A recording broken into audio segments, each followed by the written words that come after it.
Hey there! What is going on, YouTube? Welcome to HaveKnifeDay, and today we're going to take a closer look at the Microtech Makora. This knife has some videos out there as it has been discontinued. I will share my experiences and opinions and whether or not I would have another one. So, let's check out some specs here. You have 3.3 inch blade, double edge, almost 8.5 overall, with about a 5-inch handle if you include the glass break at the end.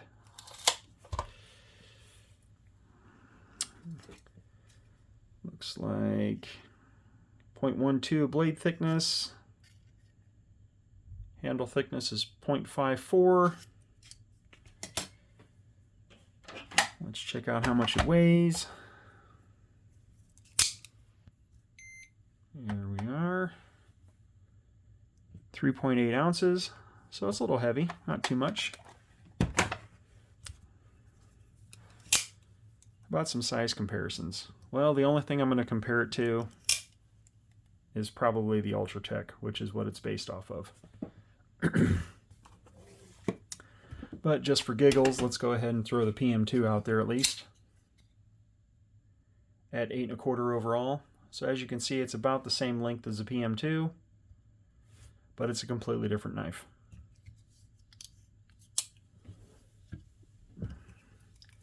Carry profile. There you be. It's going to sit in the pocket about right there, so you have this much to grab onto out of the pocket. And it does have a little spot for a tiny little lanyard, but yeah, that's what you're going to be grabbing onto. What's this thing made out of? Well, you have a DLC coated M390 blade with a dual edge. You have aluminum handles with a bubble inlay that is also all DLC coated. Aluminum switch, steel pocket clip, steel glass break, all DLC coated. Hardware is stainless steel, DLC coated as well. Overall, nice looking and nice materials. How about a hardware check? Well, you already know what it is. So you're going to need one of these.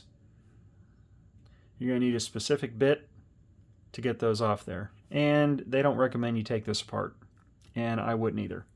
If you need to take it apart, you can send it back into them. Microtech will take care of it. It's got a nice custom feel. This particular version is model, or not model, this is serial number 50. How's the action? Well, this one has nickel boron internals, so the action on this is much better than a standard Ultratech. If I do this enough with this X-Wing leader Ultratech, I can get it to fail or misfire. And it feels as though I have to put a lot more force into getting the blade to come out on this Ultratech than what I do on this Makora. So all in all, I would say the Makora is much smoother. I mean, it fires out harder. It almost has no resistance whatsoever. I mean, I barely have to touch that switch, and this thing just shoots out. How's the build quality? Excellent. It's a Microtech. Microtechs are made well. They've been doing these a long time. They've got it down to a science. So build quality on this is outstanding. Fire's good. It feels like you're holding quality. It feels substantial. You know, you have a very nice looking blade. You have a nice groove in the center with the speed holes. The edge is nice and sharp. The serrations are nice and sharp. There's no branding to speak of anywhere on the blade, which is awesome. I'm very fond of how the blade looks on a dual edge Microtech. It's really hard to beat that, you know, that look. It's wicked. The grind is symmetrical. From everything I can see, everything looks like it's symmetrical. The grind is perfect on both sides.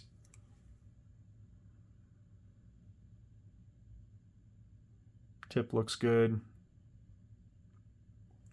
I know this grind looks like it's less of it, but there's not. It's just the serrations on this side. They give you an optical illusion like there's less of it over here, but it's the same.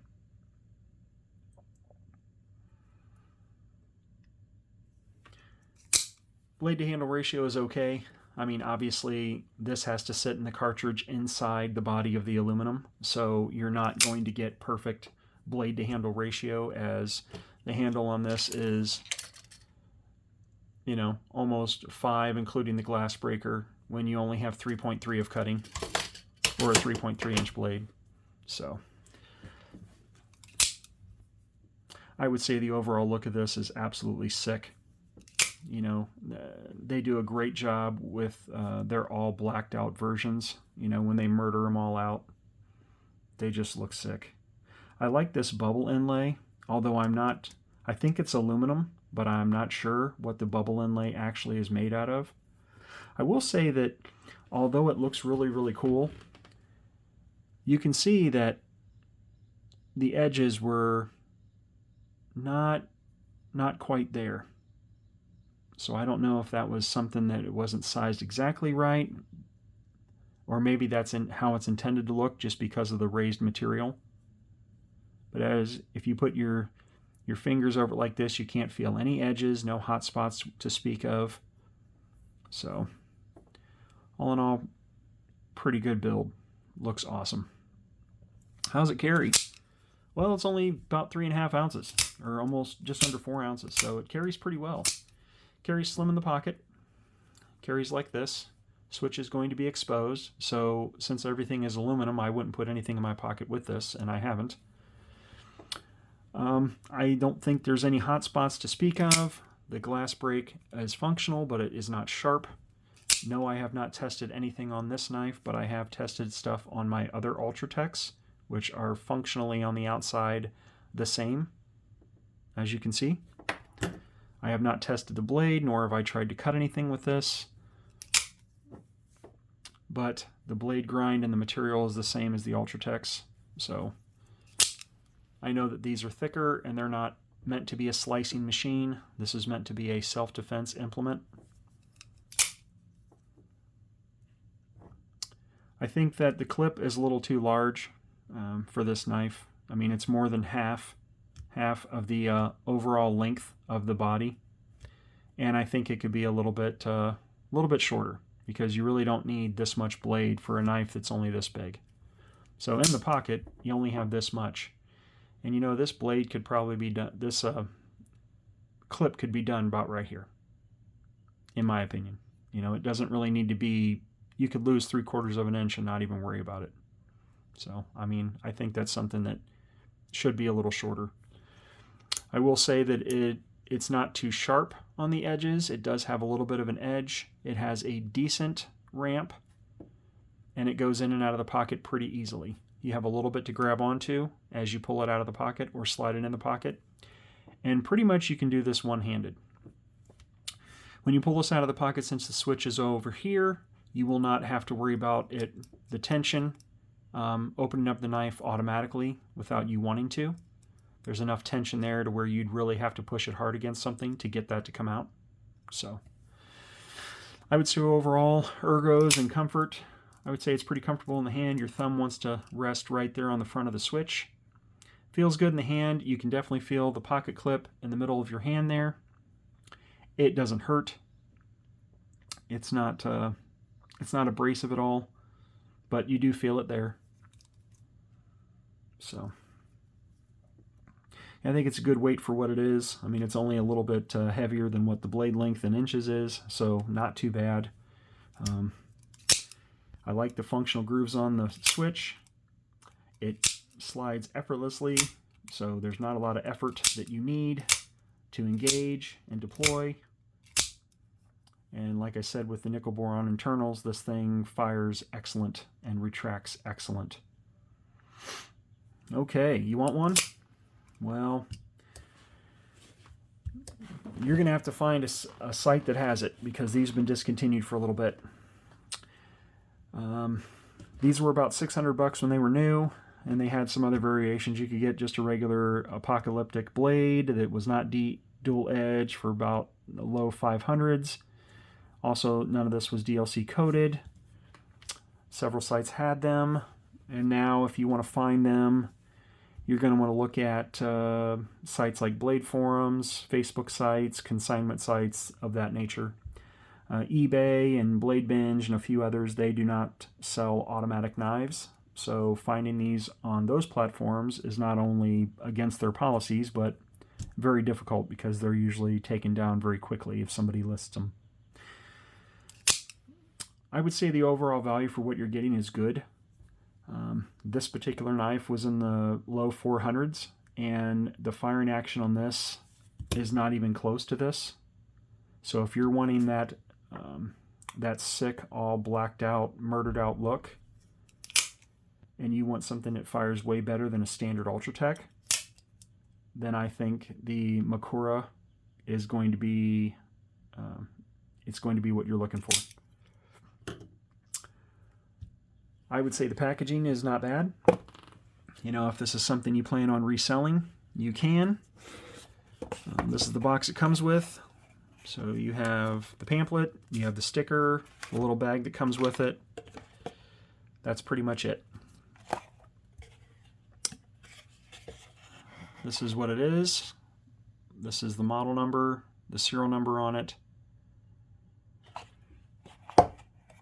Overall, pretty good. And if this is something you're going to keep forever, or if you want to collect it, obviously you want to have the box because it's worth more than that. But if you're going to use it, you can toss the box out. Comparative options. You know what? For these, you can get a regular Ultratech, but it doesn't feel the same. It doesn't look the same. This is basically based off that. But I'd say if you want something that looks like this, I mean, you can go with some other out-the-front manufacturers, such as Guardian Tactical, Heretic, and maybe a few others. Paragon, maybe a few others, but I'm not sure. Max Ace overseas makes some knives, but you're not going to find this. So I think that if this is what you're looking for, then this is what you need to purchase. Because although other companies have tried to close in on this market, there's only one Microtech. So I feel if this is what you want, you should get this, because I've had some out the front Heretics and they're nice. I've had some out the front Guardian Tacticals and they're nice. But if you're wanting this look, this aesthetic, then you need to get this, because you won't be satisfied with those if this is what you're looking for. Anyways, that's going to do it for me today. If you have any questions or comments, please leave them down in the comments. If you like this video, give it a like and subscribe to see more. Thanks for watching, everybody. And as always, have knife day.